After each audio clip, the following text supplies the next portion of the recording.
তোমাদের জন্য একটা টিপস, যেটা হচ্ছে ফেসবুক দিয়ে থাকে, আমি কিন্তু না। ভিডিও আপলোডের সময় কিংবা ছবি আপলোড করার সময় দেখবা যে ফেসবুক তোমাকে টিপ একটা অপশন রেখেছে।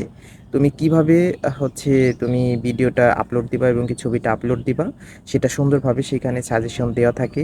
আর তোমার আপলোড দেওয়াটা ঠিক হচ্ছে কিনা সেই টিপ নিচে দেখবা, যে যখন ভিডিওটা আপলোড দিবা কিংবা কোনো ছবি আপলোড দিবা, সেই আপলোড দেওয়ার সময় ছবির নিচে দেখবা যে একটা টিপ অপশন আছে, টিপ, টিআইপি, টিপ।